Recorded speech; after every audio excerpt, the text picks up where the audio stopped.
Hi there, welcome to another painting tutorial. So in this video, we're going to paint these sunflowers. So let's get started. And I'm going to start with a filbert brush, a size 7. And we want to start with the lighter flower. And we're going to take some lemon yellow and just paint in these petals. And we're going to do that fairly lightly and fairly quickly. So I just sketched out these sunflowers. I'm going to try to put the reference photo on Pinterest so you can find it there. Go ahead and take a screenshot and then trace this drawing if you would like. And then follow along. So I'm just getting a watery mixture of that lemon yellow, quite a bit of water in there so that the paint flows nicely. And we're just doing our underpainting. And it doesn't have to be too precise. We're just putting in our initial blocks of color.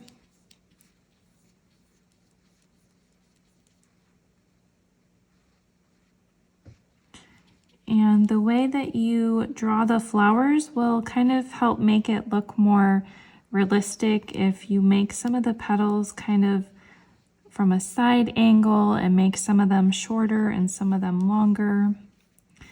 When I sketch flowers, I usually make a circle first so that I know where to put the ends of each petal. And then for each petal, I'll draw a straight line. And then that helps me keep everything in perspective and helps me make the petals the correct length. Okay, and for the other flower, let's put down a base color. And for that one, we're going to do kind of an orangey color. And this is an orange-red shade. So just put that in as the underpainting for the other flower. Again, I'm using that size 7 filbert.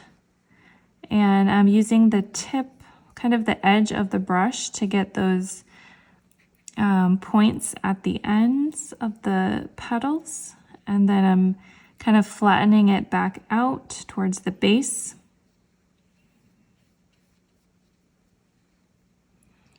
Again, I'm using quite a bit of water, so when I'm on that tip, I'm using the edge of the brush, and then I'm transitioning onto the flat side of the brush.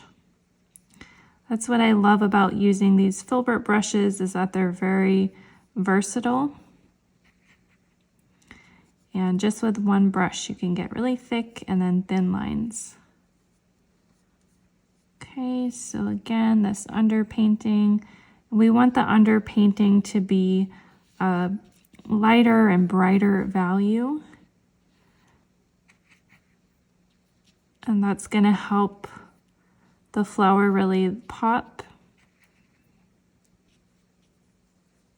Okay, and then we can just let that dry. And let's put in, we can actually, well, no, let's move on to the darker values here.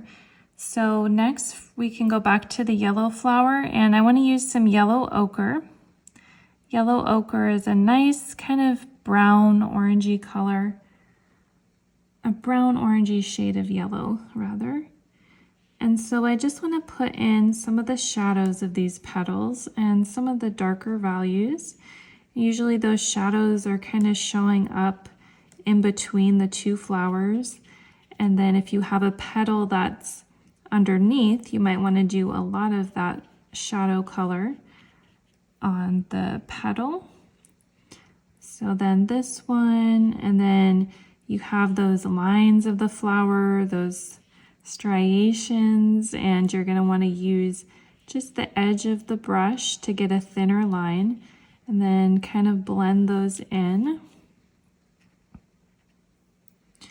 Yellow ochre is a great shadow color when you're working with yellow paint. Sometimes people have a hard time finding a shadow for yellow, but if you have yellow ochre, you should be all set. And then I'm just looking at the reference photo, and I'm just kind of putting in where I see these shadows and these darker colors. Okay, and just those lines and textures.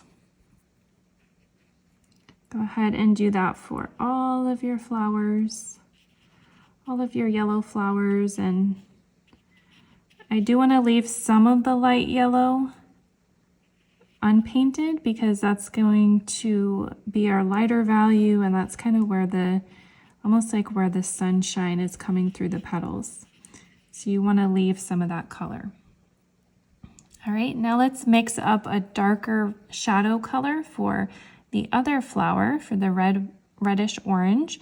So you could take a dark brown. This is just my Vandyke Brown. Then I'm going to mix it maybe with a little bit of magenta. You could do magenta, or you could stick with that warmer vermilion red. Magenta is a little cooler, a little bit more pink. So let's mix that on there and see if I get a darker value for a shadow color. Okay, so that looks good. So then do the same thing that you did on the other side. Kind of go around the edges and where the flower is going to be in shadow. And the petals that are underneath are going to be darker as well. And this is just working with our different values to give form and shape to the flower. You can see how it's starting to look more three-dimensional and a little more realistic. And again, I'm trying to keep my brush strokes along the petals and the shape of the form. So where it bends and where it curves, I want my brush strokes to kind of flow and mimic that. Okay, and you could do some blending just with a damp brush. If you feel like you have any hard edges or harsh lines, just take your damp brush and kind of go over this and just do a little bit of blending. Okay, and next we want to take it up another notch and just do the third value, which is the darkest value. And I want to switch brushes. Let's switch to a size 2 filbert. And let's start with the yellow flower. So that yellow flower is going to have this maroon shade. So again, we can take some of this Vandyke Brown, mix it up with the magenta. Or if I wanted it to be a little brighter or warmer, I could take some of this vermilion red. And let's see what color we can get here. We just want that pretty rusty brown shade, and see how that looks on top of the flower here.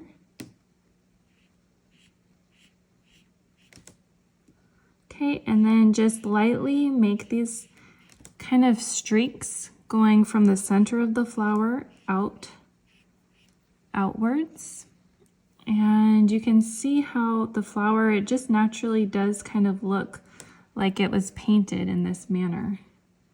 So you can just start in that direction. And also don't try to make it look too uniform. Like I always say, you want it to be random, and that's going to make it look more natural.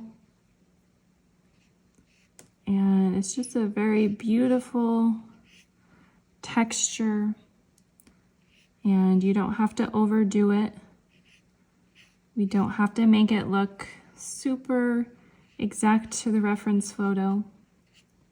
Okay, sometimes less is more, and in this case, it probably is. And now let's move, I want a little bit of a darker brown. So I'm just adding a little bit more of the Vandyke Brown to that maroon, just to darken it a little bit. And then let's do that same thing to this flower. Just getting those stripes all the way around.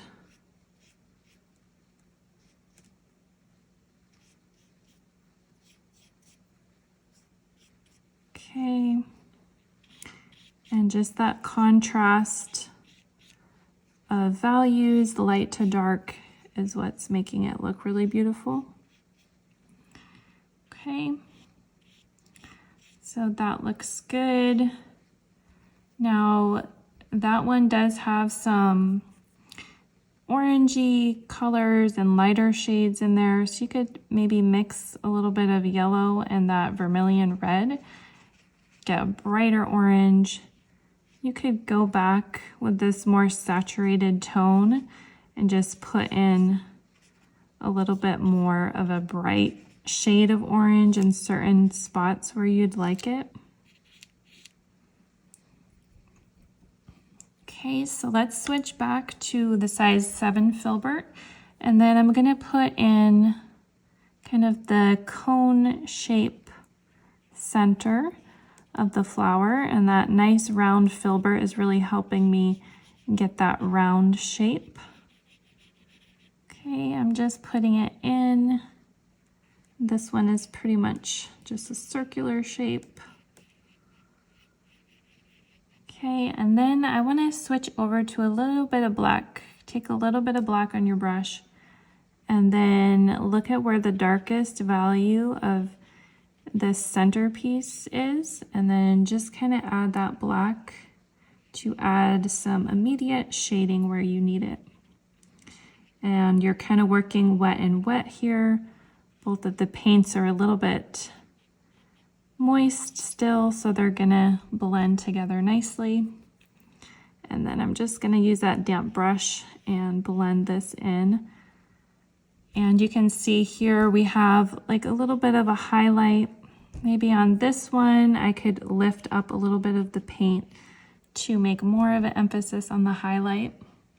And then that gives you a circular shape that looks three-dimensional, like a sphere. All right, and I want that to dry. So while that's drying, I could maybe add a stem. So for that, I just want to do a little pop of green. I want it to be kind of a muted green. So I would mix a little bit of Burt Sienna in with that green. And I don't want it to be emphasized very much. So I'm not going to put a lot of detail in there. Just one stroke for each stem would be fine.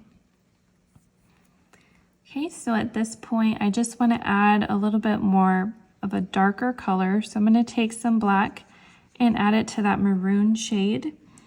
And then go back and kind of put that in along the bottom of the flower. And I'm just trying to darken that value, just to give a little bit more drama, a little bit more emphasis on the different values. Just to darken it a little bit and, like I said, add some emphasis here. I don't want to cover up the nice strokes that I did. Okay, but we're just doing a dark shadow with some black.